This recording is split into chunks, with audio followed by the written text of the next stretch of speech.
O assunto que nós vamos refletir hoje está na primeira carta de João, no capítulo 2, versículo 1. Se alguém pecar, temos como advogado, junto do Pai, Jesus Cristo, o justo. E o nosso tema é esse, advogado Jesus. E hoje eu quero começar com uma letra de uma música da pastora Ludmila Ferber, que era uma cantora gospel que já se encontra lá no céu com seu melhor amigo. E a letra que ela descreve o nosso advogado, que é o tema de hoje, é muito interessante. Vamos à música. O poder de uma aliança. Antes das honras e das conquistas, o amigo está conosco. E o amigo sabe quem a gente é. O amigo sabe o nível das batalhas que nós temos. O amigo sabe o nível dos limites que rompemos. O amigo fica firme ao conhecer a nossa fraqueza. O amigo está presente para nos fortalecer. O amigo está lá quando a dor é violenta. O amigo está lá e vê a força da tormenta. E o amigo fica junto e permanece assim, de pé, conhecendo as nossas crises e nos sustentando em fé. O poder de uma aliança como esta, inabalável é. Deus constrói nosso caráter bem dessa maneira, inabalável diante das lutas, inabalável e fiel, inabalável apesar das diferenças, inabalável e fiel. Linda essa letra, né? Essa música lembra ao nosso íntimo, lá do fundo das nossas consciências, que nós estamos sempre amparados por Jesus. E que essa aliança, por Ele, é inabalável. Ele está sempre ao nosso lado.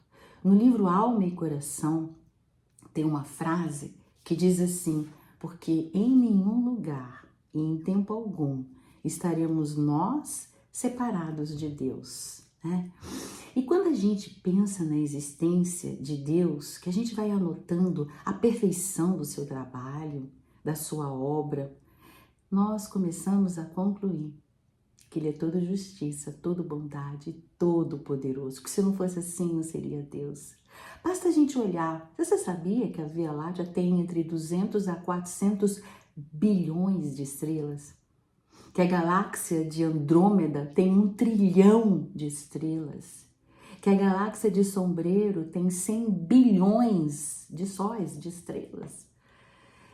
Com esse número, a gente pode confiar que Deus está em todo lugar, que Ele é perfeito, que Ele está em nós, mas nós só estamos nele quando nós estivermos usando do amor na nossa vida, né?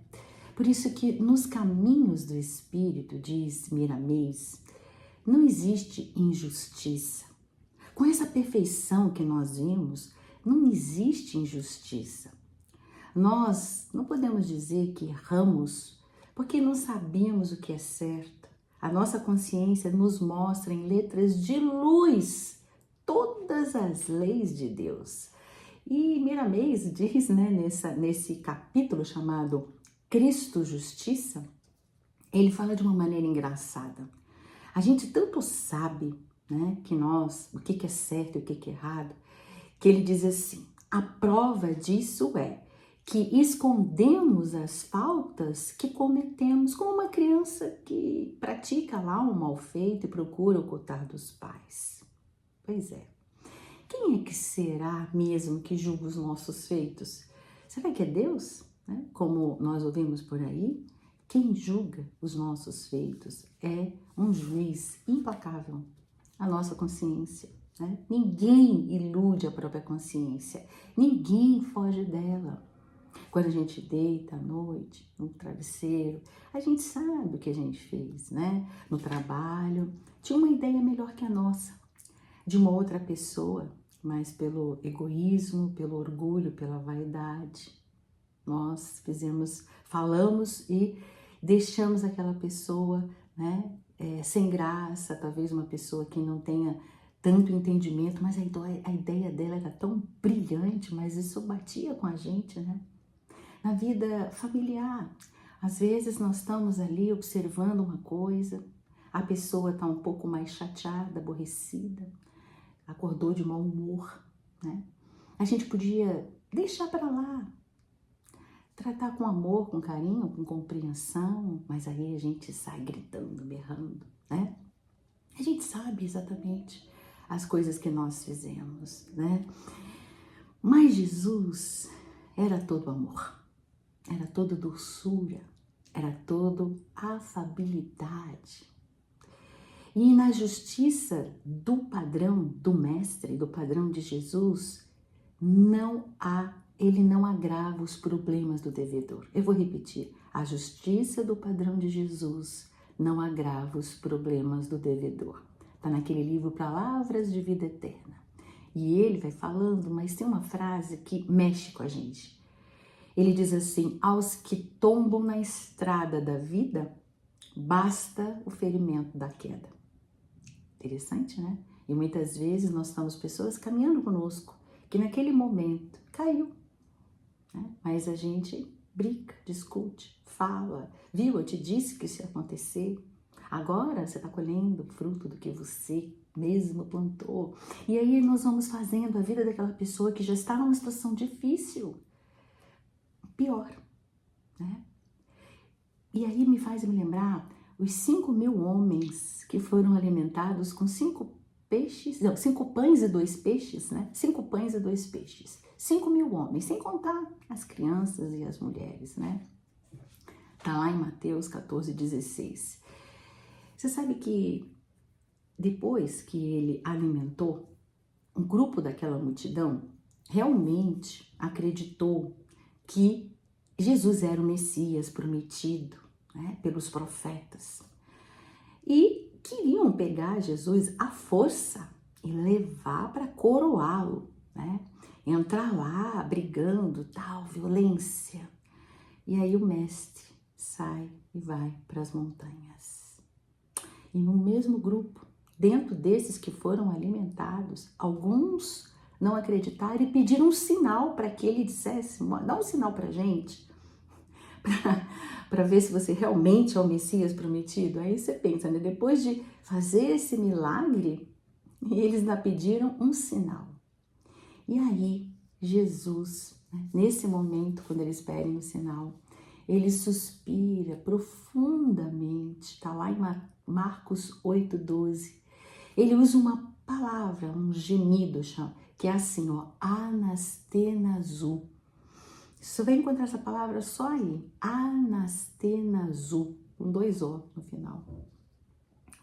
Ele arrancou lá do íntimo do seu espírito um gemido, né? E disse essa palavra. Pois é.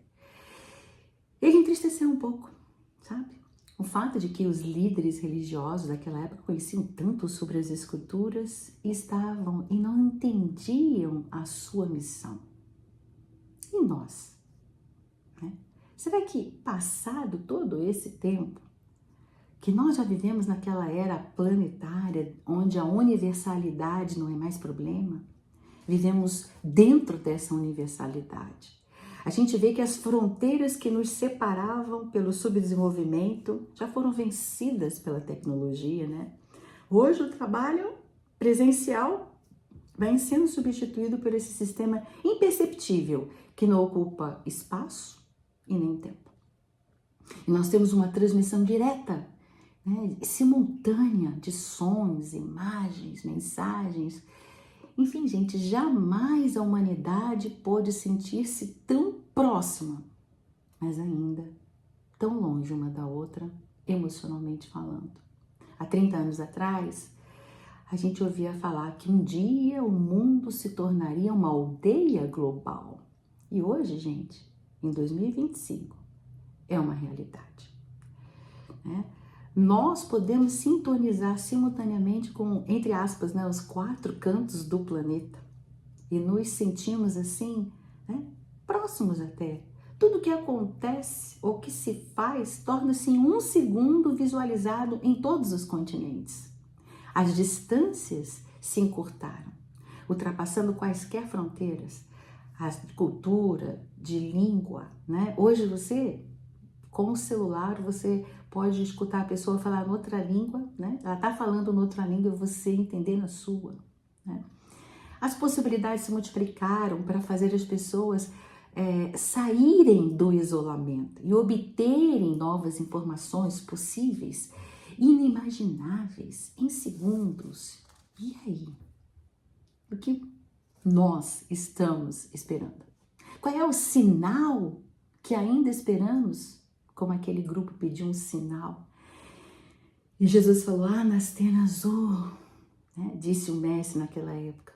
Será que quando um impasse nos atravessa o nosso caminho, nós vamos buscar os ensinamentos que o mestre viveu, né? Porque ele está conosco em todos os momentos, né?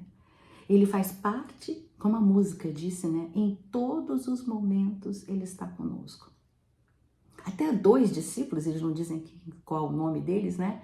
Estavam andando e de repente Jesus chega, conversa com eles, está do lado deles, senta com eles.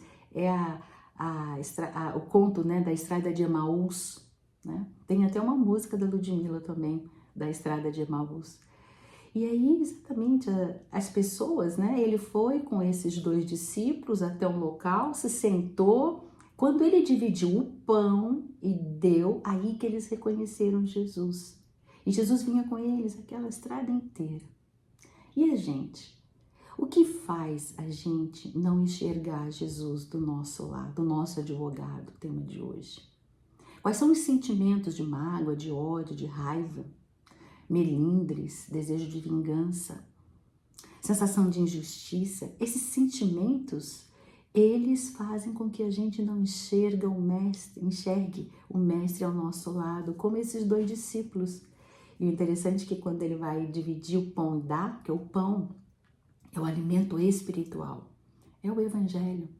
É isso que abre as nossas vistas, é isso que amplia o nosso entendimento e a gente começa a ter os olhos de ver, até os ouvidos de ouvir, né? Se colocar, né, no ponto de vista do outro naquele problema e não só no nosso ponto de vista. Por isso que qual é o sinal que ainda a gente precisa ter para olhar ao nosso lado e perceber que Jesus, como diz a Ludmilla, né? O amigo sabe a dor que nós atravessamos, sabe a força das tormentas, sabe quando nós superamos, ele está sempre do nosso lado. Então nós precisamos fazer também a nossa parte, né? Ajuda que o céu te ajudará. Nós temos a nossa parte a fazer. Mas Paulo, que é Paulo? Paulo de Tarso. Ele uma vez, numa carta para Roma, no capítulo 7, versículo 21, ele mesmo disse o seguinte: acha então essa lei em mim, que quando quero fazer o bem, o mal está comigo. Pois é, né? Gente, até pouco tempo, né, a gente vivia conforme a maré. O leve trás dos acontecimentos é que ia nos posicionando na vida. Primeiro acontece, depois a gente sai correndo atrás do prejuízo, né? Por exemplo, de repente, a gente hoje trabalha online e chega atrasado na reunião. Não é que a gente pegou o ônibus e o ônibus furou o pneu, ou teve um trânsito, alguma coisa. Não, a gente saiu do quarto para a sala, ou para algum local onde a gente, né, fica trabalhando. E a gente se atrasa. Aí quando o chefe diz, se você não melhorar, você vai ser mandado embora, aí a gente corre atrás. Aquele aluno que não estuda, é quando chega na hora que tem uma prova final e vai repetir, aí então ele estuda. A pessoa fica doente, tem lá uma doença grave, aí ela entende que tem que ter uma boa saúde, exercício, uma boa alimentação. Percebe? Entende? A gente está sempre nesse leve trás da maré. Primeiro acontecem as coisas, para então a gente se posicionar. Mas agora que a gente já vem estudando, lendo, aprendendo esse evangelho, né? Nós já podemos prevenir, né? Se precaver, buscar uma análise antes de sair fazendo as coisas, que a gente já não tem mais, já não é mais tão infantil, né? E aí, nós já começamos o nosso processo de renovação. Renovação. Renovação. Mesmo que a gente chegue muitas vezes, né, aqui no Evangelho, busca o Evangelho porque tá com dor, não é pelo amor, mas pela dor. São exatamente as relações que nós temos na vida social, com os amigos, com o chefe, na vida profissional, né, com os funcionários, talvez, com os familiares, com os colegas. Essas relações é que nos convidam a mudar, né? Mas a gente sabe, como disse Paulo, né, que contra uma vontade no bem existem séculos de sombra, diz Emmanuel, né, acumulados na nossa história evolutiva. Mas não tenham medo, vamos ter coragem. Jesus disse: conhecereis a verdade e a verdade vos libertará, não é? Então, não vamos atribuir os nossos malfeitos, como disse lá no início, né? As nossas quedas, por influenciação dos outros. Olha, eu agi assim porque o outro falou assim comigo. Ah, não, eu tô perturbada. Não é assim que a gente fala? Tem um espírito, né? Um obsessor, encarnado ou desencarnado. Eles não são responsáveis pelas nossas quedas. Não busquemos culpados no exterior. A verdade é que a causa está em nós mesmos, que sintonizamos com o mal. Não dá mais para a gente viver essas verdades provisórias ou os aspectos da verdade. Viver sem sentir o ensinamento do Cristo é viver pseudo-verdades que não trazem a libertação interior e, portanto, o nosso equilíbrio, a nossa harmonia não vai acontecer. Então, não vamos ficar prisioneiros de um ponto de vista só. Seja qual for a religião que a gente abraçar, o estado de liberdade, gente, de cada um de nós é proporcional ao nosso grau de amadurecimento espiritual, moral. Não é assim com os filhos? Quando o menino tem 12, 13 anos, quer passear sozinho no shopping, aí a gente fica meio, né? Eu e meu marido, a gente ia tomar um café e ele ficava passando com um grupo para lá e para cá, fingindo que não conhecia a gente. Mas quando já tem 18, você já deixa, né? Já tem até lá, tira a carteira lá de habilitação e vai sozinho para os lugares, né? Então, à medida que vai amadurecendo, nós vamos dando mais liberdade. Mas a gente também, a nossa liberdade para ser realmente feliz, depende daquilo que a gente fala, que a gente sente, que a gente age, da nossa maturidade espiritual. A gente se aprisiona pelas coisas negativas que nós fazemos. Não é que ninguém fez, é que nós mesmos fazemos. Porém, qual é a forma que Jesus atuava? Com poder? Com violência? Com força? Não. Então, com a gente, com o próximo, nós temos que lembrar que é a doçura, né? Uma coragem, diz Schubert, ele diz assim, a doçura é uma coragem sem violência, uma força sem dureza e um amor sem cólera. E antes de mais nada, é a paz real e tão desejada que todos nós queremos, né? Então, com o próximo e conosco, nessa transformação, nós precisamos ir um passo após o outro, respeitando, mas nunca parando, buscando a nossa melhora, mas com doçura. No processo de mudança, o tempo é um fator importante. Ele não vai ocorrer no amanhã, mas é no hoje, no agora, no presente. Os nossos destinos estão na dependência direta da nossa mente. Não é assim? A boa ou má função da mente depende a boa ou má direção que nós tomamos no caminho da vida. Então, os momentos que nós estamos vivendo hoje, que falavam, Os tempos são chegados, são esses mesmo que nós estamos vivendo agora, aqueles anunciados lá atrás, né? Todos nós, gente, somos trabalhadores da última hora. E o Pai enviou Jesus, o nosso advogado, o nosso amigo. E, amando de Jesus, nós temos equipes de benfeitores na vida maior, que agradam-se sempre que a gente faz algo dentro da lei do amor, né? Lancelin até nos aconselha assim, para terminar a nossa reflexão: em tudo o que estás fazendo, com acerto, estás orando ao Criador. Então, o ato do amor é, por si só, já uma oração.